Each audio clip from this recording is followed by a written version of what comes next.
She's entangled our light-based powers. So we switch places whenever we use them. Strong theory. Who's a good kitty goose?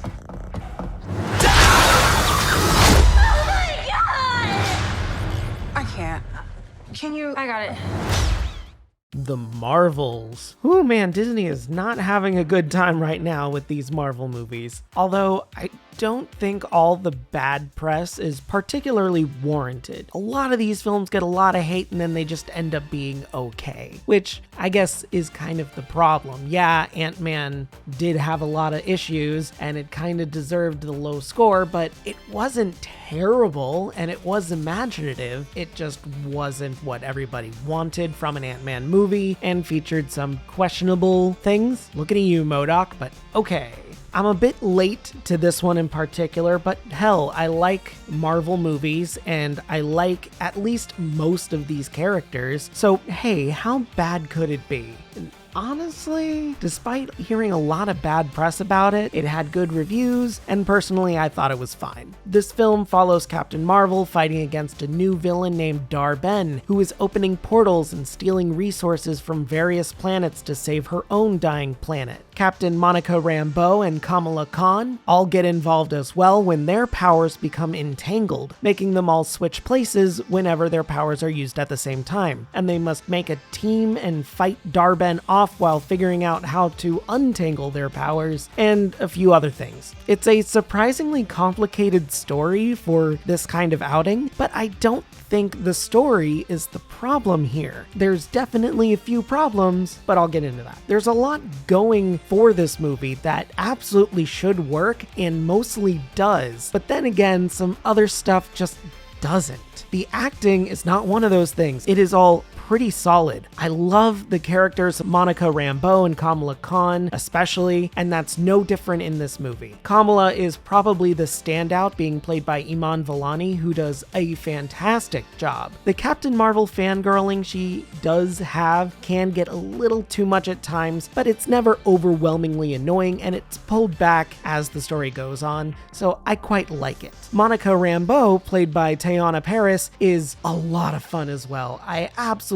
love Paris here. She does just phenomenal work and I can't wait to see more of her. Her character is just a lot of fun in this as well, and her connection to Captain Marvel is explored very, very nicely here too. Thank God, because that really needed to be explored. Finally, Brie Larson is also given some character to work with, finally. Even if she does feel a little underpowered here, she has room to make Captain Marvel, aka Carol Danvers, her own character, have a personality that isn't just, I have amnesia, I'm feeling weird. No, now she's conflicted, she's shy. It all works really well. And even the villain is fun too. Dar-Benn, played by Zawe Ashton. Great work. She's intimidating, strong, and sympathetic, and she's just a lot of fun to watch whenever she's on screen. Unfortunately, that doesn't stay for the whole movie, and in the end, her motives change and things just seem incredibly weird, leading to the issue of the film's climax, which I feel is the big problem a lot of people are going to have with this. And that's the case with a lot of things in this movie. Everything in this movie feels like it should work,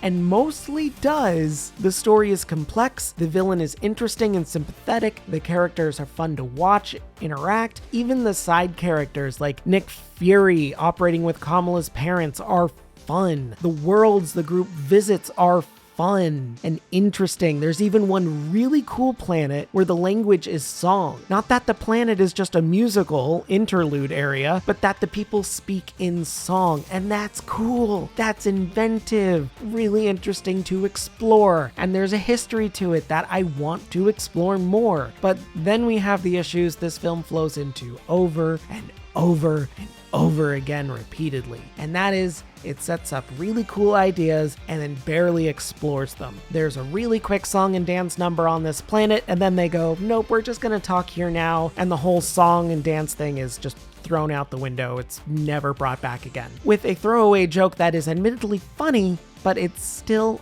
a cop-out. And that's the case with a lot of things in this film.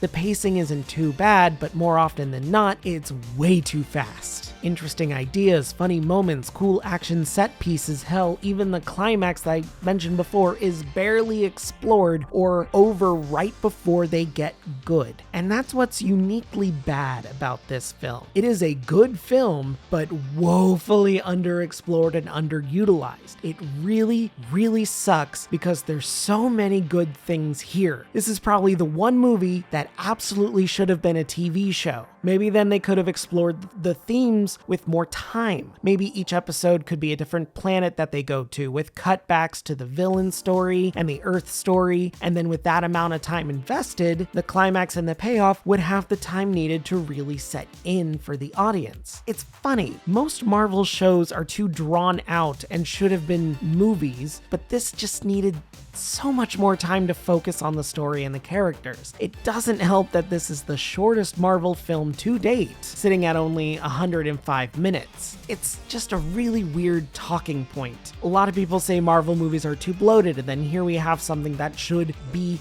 longer, and it's the shortest one, and it's not even 2 hours. Something's wrong here. That's not to say that the movie looks bad. I think it absolutely looks great, and the director, Nia DaCosta, has a wonderful vision for various shots and sequences. Actually, I've seen one of her previous movies because she did the Candyman reboot, which I reviewed on Letterboxd before I reviewed here, but I really liked that movie, so she is a very good director and knows her way around a camera. The only issue is that the shots and scenes needed to be longer or to have more of them. I think one scene in particular was the perfect length near the end, right before the climax. That was kind of a joke, and it was very enjoyable when watching it, but everything else in this movie just fell short, and it's incredibly frustrating. DaCosta has such a good vision and good head on her shoulders with this stuff, and I'd love to see her direct more Marvel movies, but the writing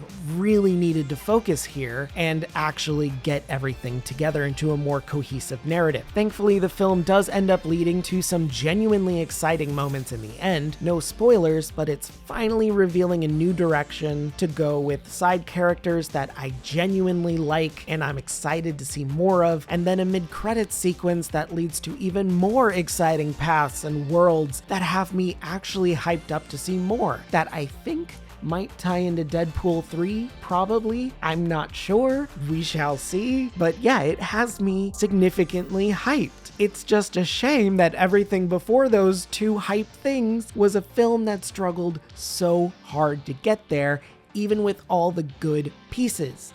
Even the final battle felt like it was over before it started. It's such a bizarre, frustrating mess here that really just needed to be longer and take more time to explore. If I were to make this film better, I'd do what I'd say before, and I would make it into a TV show. Make it longer, probably about 45 minutes long each episode, so that you can have these emotional moments that these characters deserve and talk to, and maybe even have the final climax last for longer than 5 minutes, or I guess a minute of fighting and then 4 minutes of everything else that happens, which I'm not gonna go into, but you get my point. I'm not a very big fan of Marvel's 6-episode TV shows that don't really go anywhere, like Secret Invasion. By the way, don't watch that before this movie, given Nick Fury is a vastly different character for some reason, but this film definitely could have been one of the better shows, like Loki or WandaVision was. Speaking of, I hear there's talks for a Scarlet Witch movie, and oh, I hope so.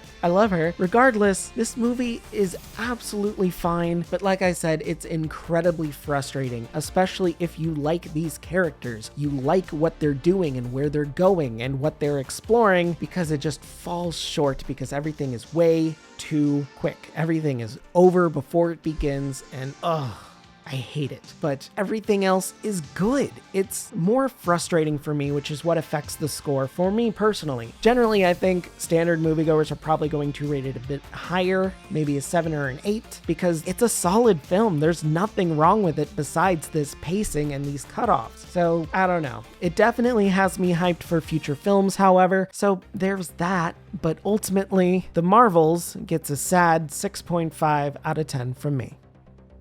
Hey guys, thanks for sticking around for another one, and I was excited for this movie, which is probably why my score is a lot lower than I wanted it to be. I wanted to give it a 7. I think an 8 was way too high for how frustrated I got, but I feel like a 6 would be too low, so 6.5 feels like a good middle ground. I want to see more of these characters. Brie Larson actually finally able to give Captain Marvel a good personality besides angry, overpowered woman is nice. Getting into her relationship with Monica Rambeau is nice. Coming together with Kamala Khan and being like, oh, I have to deal with this young girl who idolizes me. How am I going to deal with this along with everything else going on? I like that. And it's done really, really well. Brie Larson is a good actress despite all the hate onto her, and it's just frustrating that all of these really good actresses don't get to do too much. I'm also annoyed with Zawe Ashton. She could have had so much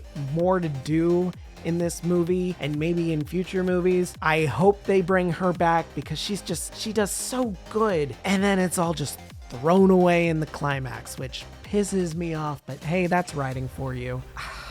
I don't know. How would you change this? How would you fix this movie? Did you think it sucked? Do you think it was really good? Are you excited for the new direction that Marvel's going to go with these things, which half of which we saw coming a mile away, but I'm still excited it's happening. Let me know in the comments below. Don't forget to like, subscribe, ring that bell so you don't miss a video. And that's it. Have a great day, and if you're not, have a better one. See ya. I'm just a ghost in your stereo.